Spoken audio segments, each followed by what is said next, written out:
My policy don't bother me. Do it well with no apologies. Show you how to rap without the cap. Not everybody acknowledge me. Niggas singing like hoes, looking like these bitches. Stay perpetrating like you in the trenches. So like your girlfriend and handle your business. Talk about a bag, dressed like a ain't hard to tell that I'm on your ass. First place while you in last. You was built for the trash, I'm built to blast. Say what you wish while I light a spliff. Clear ignition when I give the gift. I keep it lit, the results are swift. That whack energy don't make the list. Put me in the box and I'll poke it. So-called competition, I smoked it. Yeah. Welcome back to Unpopular Honesty, the home of brutal honesty and real hip hop music. I am Cornbread Capone, and today my special guest is a female MC who brings the fire and the pressure every time she sets foot in front of a microphone.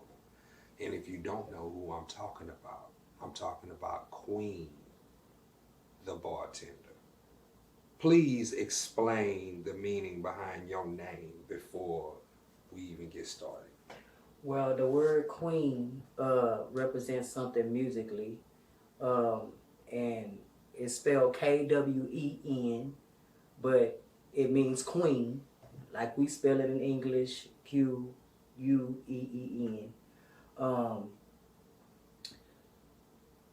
The bartender, because every time I spit, I'm trying to deliver bars. I'm talking about bar for bar, punchlines. I'm trying to say something that means something. That's the meaning of my name.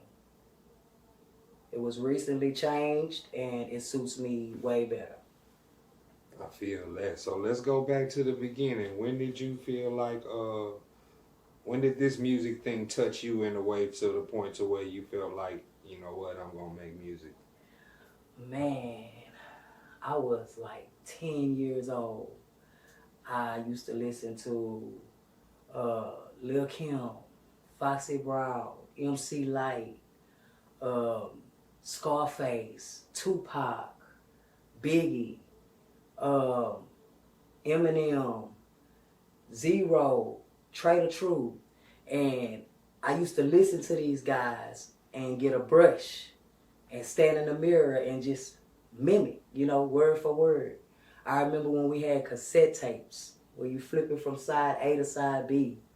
And me and my brother would sit there, shout out to my brother Jody Bass, free my nigga. And we would rap and freestyle to all those old school beats, screw beats, man. And on side A and flip it to side B and just play it back. Back in the day. I was 10 years old when I fell in love with music. That's back when 106 in Park was popular and everything like that. So that's when I fell in love with music, when I was 10. Do you remember when you first set foot in a studio? Do you remember that? When I first set foot in the studio, I believe I first set foot in the studio when I was like 19. I was nowhere near ready. I had no idea how it worked. I thought it was a whole lot different than what it was when I actually stepped in there and started doing something on my own. So I was intimidated by the artists who had already been, acquainted with the studio. So that kind of made me fall back and not want to be in the limelight, because I did a lot of messing up then. When I really got back in the studio and started learning aspects of the studio, was right before I linked up with you, and I still was a little rough around the edges. I got in the studio with Cody from the North End. And man, the vibe with him was just like, we was in each other's thoughts and feelings. We ad-libbed. I mean, the vibe was just like, our music was so in sync with his recording and with me spitting. And we would just sit there and put beats on and ad-lib the whole beat back and forth. And it turned into a track, you know. One of the smoothest vibes I ever had was being in the studio with him. Shout out to him. Haven't seen or heard from him in a while. And then when I really got some more practice in was when I linked up with you and Sarah came in here. She real serious about her job, you know. I enjoy being in the studio with y'all. You know, you taught me a lot of pointers in the studio when it came to working on my music. I learned a lot from watching you lay your tracks. And from then, linking up with you, you know, I started pushing harder in the studio because I seen how long you had been going at it. You know, and even though, you know, things are not turning out the way you want them to turn out every time they turn out, you keep pushing, you know, you never stop pushing all these years, and I admire that, you know, and it made me realize that I needed to have more confidence in my music and in myself, you know, and more drive when it came to the industry. Right. Well, what are your plans for 2022 musically? Oh man. Well, I got just recently got the last little bit of my studio equipment in my house and stuff like that. I'm trying to learn the engineering part of music. I put a studio in my own house because sometimes I find it difficult to just get in a place where you can just vibe and have your own little vibe. Well, I have to ask you this question. How do you feel about the current state of female rappers? Well, that's to me that's a trick question. The current state of female. Well, I if you're talking about state of mind. No, I'm not talking about state of mind. What you talking about? I'm talking about. See, when you started making music, they had female rappers of variety. Yeah. Everybody wasn't sounding the same. Everybody wasn't talking about the same thing back then. Right. Okay. Now, it's kind of hard to tell who is who because everybody content and their look and their image is the same. Well, that part. Everybody else. See, my content and my style of rap is gonna stay the same. I'm not the ass shaking, booty shaking, titty popping. I'm not that type. Everybody who know me know I'm not that type. It's way more to life than popping pussy. And when you hear me spit, you gonna hear me spit some real shit. I'm not finna spit. I mean, I don't want to be like y'all. You know, no disrespect to nobody. Hey, if that's what sell your records, if that's what the niggas want to hear and that make you popular, hey, pop your shit. That's just not my style, you know. I did a showcase in Houston, and it shocked the hell out of me that nothing but sex songs was winning first and second and third place in that showcase. You know, and when I rapped, I was spitting bar for bar. No disrespect to nobody that won the showcase, you know. You did your thing. But it shocked me that somebody that was actually spitting bar for bar talking about something didn't have a place in the showcase. You know, my ass was not, my titties was not. You know, I'm just rapping. I'm breaking like these niggas out here doing. You know, I got my props. Don't get me wrong. I got my props for it. But that wasn't what sold in that showcase. You know, and that was shocking to me. It was very shocking to me. I was appalled. You know, I thought it would be different. I want to ask you this question because you're a woman. What do you think the effects of that music has on women today? And this ain't got nothing. I mean, I believe that it gives women a false sense of what beauty is. I believe it gives them a false sense of what popularity is, of what of what acceptance is. You know, I believe that women feel like they have to look and act like that in order to be seen and heard. And I'm here to tell y'all, the men that's glorifying y'all when y'all making this music, that's not the type of woman that they want at home. That's not. That's the type of woman they gonna go cheat on you with. You know? That's not the type of woman that they want to spend the rest of their lives with. Somebody that when they step out in the street, everybody know what they woman look like up under their clothes because you done showed them everything already. Don't no man want to settle down with nothing like that. So when you see that all in these songs, man, and you see people glorifying that, and you think that's the type of woman you need to be in order, you know, to be settled down with a man in life and be married and have a family and children, that's not the type of woman that a man is really looking for. I'm sorry to break it to you. You know, it's for TV. It's for show. You know, and it's not long term. Your body not gonna look like that for the rest of your life. You know, and it's just really. I'm glad that you just said what you just said because it means a whole lot more coming from a woman these days. And I'm not finna sit up there and get no injections and no bigger titties and no bigger ass just for nobody to accept me. You gonna accept me for who I am. It is what it is and it ain't what it can't be. God gave me this body, I'ma rock with it. Yeah, that's what I'm talking about. I don't wanna look like or be built like nobody else in this industry. Well, period. You know, I gotta ask this question. Does the Queen have a top 5? Oh, man. Ooh, I gotta stop at 5? I named some of them when I talk about it. I'll tell you what. Pop don't always be my number one. We could do 2 lists. Both of them 5s. We can do all time, and we can do currently. If you got a current list. Man, my current list, man, I don't know a lot. You know, some people do and some people don't. I stand by what I say. Mo 3. I say Mo 3 currently because just the way his thought process. When you sit there and you listen to his music, man, he touch on a lot of bases of day-to-day life, you know, that everybody done been through, you know, and everybody go through.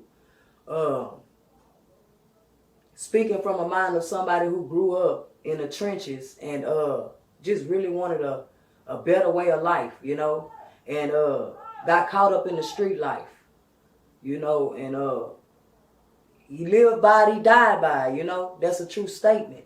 And I just like his music because he speak a lot of real shit. It's not too many more artists besides him currently that I can say that I really fuck with, except the ones that come from my city. There's a lot of artists in my city, man, that's really being slept on, including myself, you know. And I don't know why it's like that, but we really being slept on, man. It's like they having a slumber party on us. But old time artists, I already told you, Pac is my number 1. Right. Man, I fuck with Eminem the long way. Right. These are artists that are timeless. Like I said, I fuck with MC Lyte the long way, even though her music is still not, you know, going on. Hell, I fucked with Missy Elliott the long way when she was in the music industry.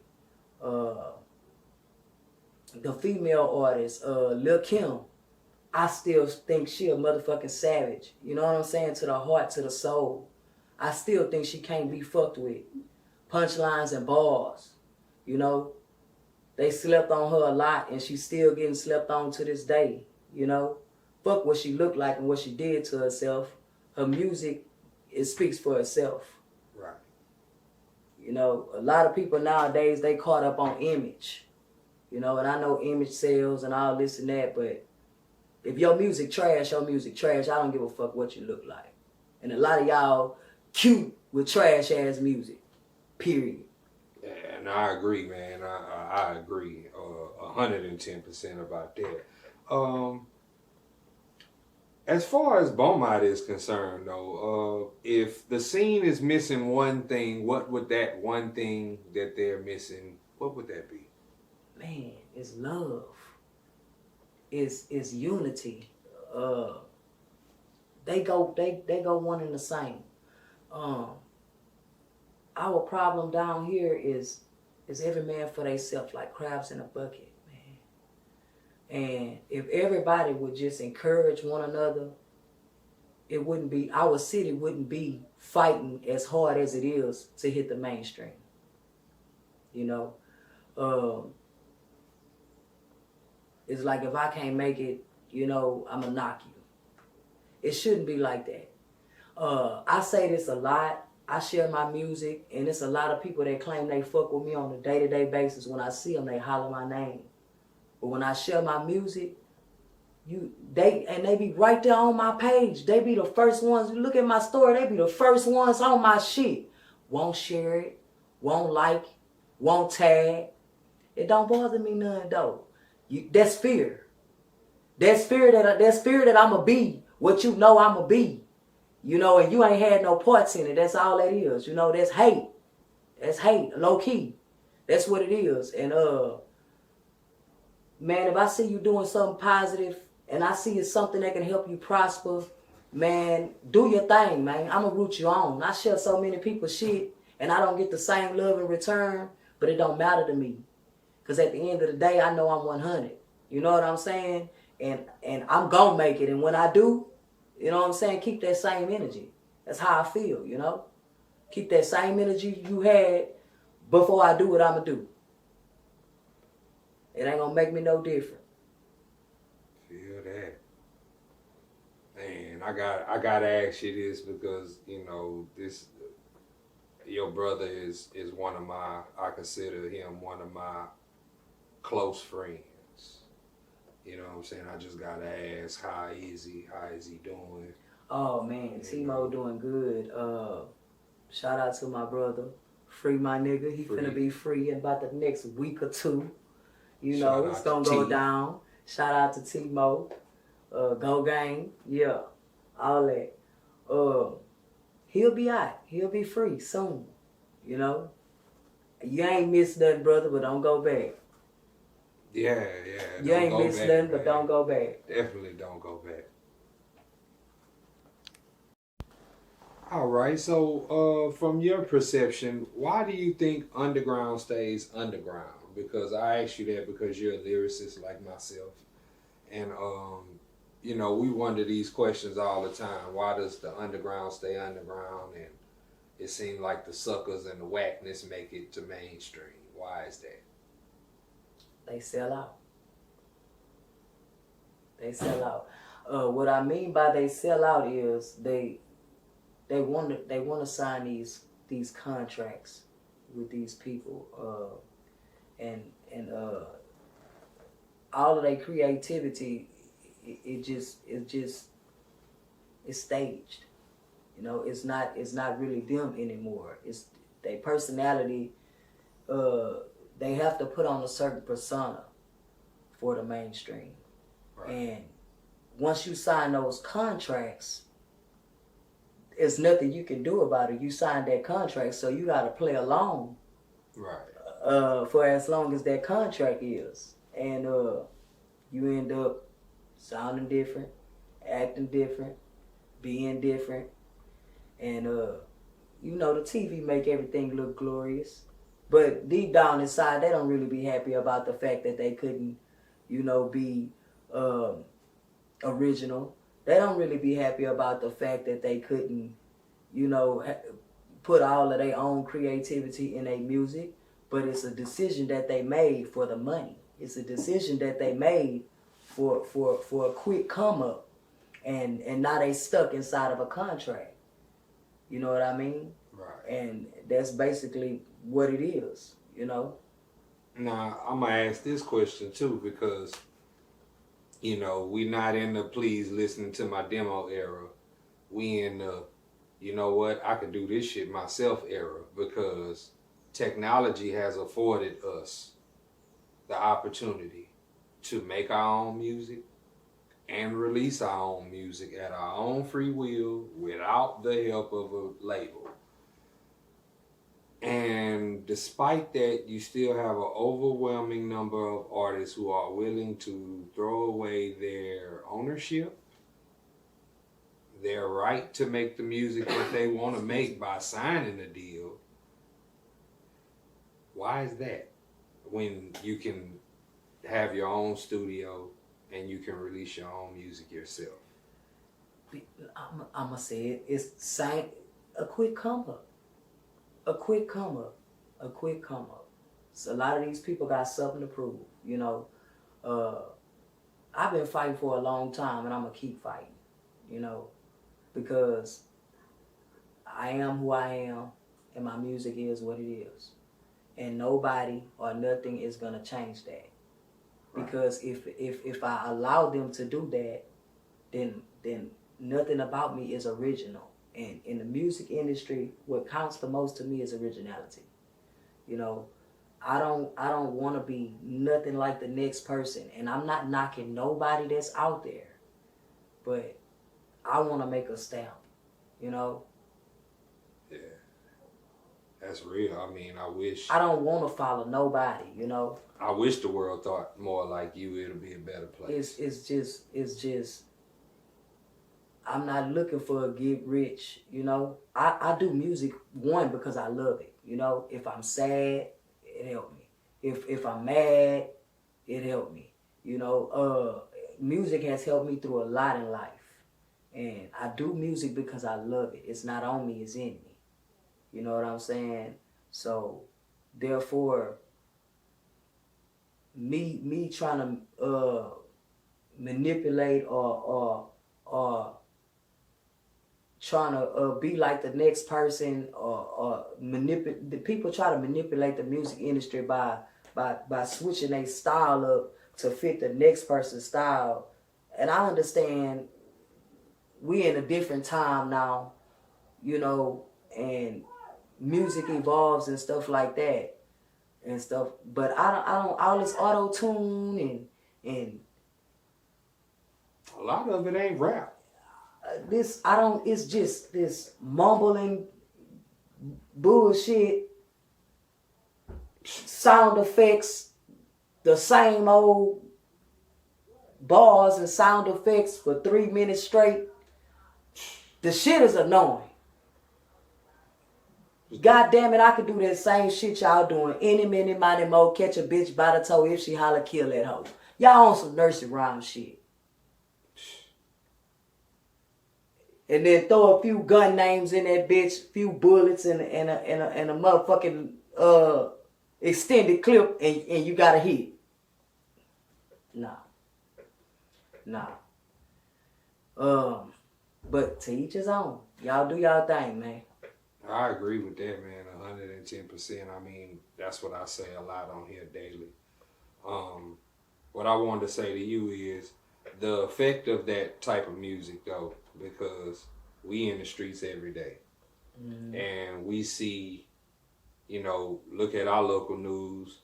It don't look no different than LA or New York news, you know, in the sense of it's wild shit happening everywhere. People dying every day, man, out here.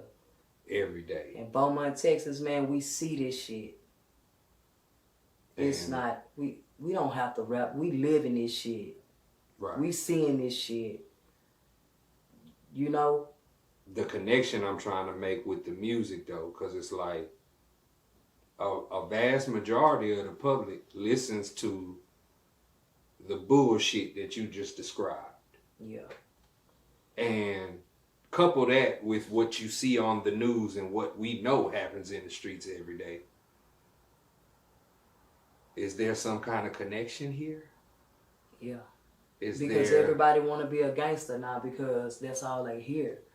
I mean, everybody have their own mind, but that has a lot to it's influencing these young people because they feel like they got a status quo they have to meet to be somebody in the streets. You know, I done been around it my whole life, you know, violence. And but to encourage somebody else, you know, to make people feel like that's it in life, you know, I wouldn't do that in my music, you know. Every song you come out with, that's what it's about, you know. And then we wonder why our youth is so lost. We wonder why they dying so early. They killing each other so early. We wonder why they in and out of prison. We wonder why, you know, they trying to get down with the gangs. We wonder why they doing all this, having all this violence going on. It's because that's all they hear about. That's all they talk about. Every song they turn on, that's what they talking about, you know? Yeah. And I try to teach that to I have all sons, and I try to teach that to my 10-year-old. You know, it's more to good music than somebody talking about pulling a gun out on somebody and shooting them down to the street. You know what I'm saying? It's more to music than that. You know, I try to introduce them to different types of music. You know, music where they can really talk about, you know, what's going on in life and how to come out of that type of life. You know, and how to better yourself from that type of life. And that's one of the reasons why my sons are my biggest fans, and they know my music word for word. You know, because they can listen to my music and it's real, you know? Right. It's real. Well, before we get up out of here, please give them your social media so that they can follow you. Well, my name on social media is not my stage name. It is Stacy Bass. Same thing on Instagram. Stacy Godchild Bass to be exact. Same thing on Instagram, Facebook, TikTok. Getting ready to do another page name change soon. Just because one of my emails has been compromised, one with all my music on it. So you'll see an update in that soon too. And then I'll just be transferring all my music to that social media. The social media that I am about to create is going to be strictly music. So be looking forward to that. I appreciate you coming through. I have been trying to get you to come through here for a while. Oh, yeah. Dime Dada, you know, spoke on you. A couple of other people spoke on you too, saying that, you know, you needed to get here, and I'm glad that you did. You know, we definitely gonna do it again. We definitely gotta talk again. Until next time, on behalf of Kwen the Bartender, I am Cornbread Capone, and this is Unpopular Honesty. Thank you for watching. Peace and love. Yeah.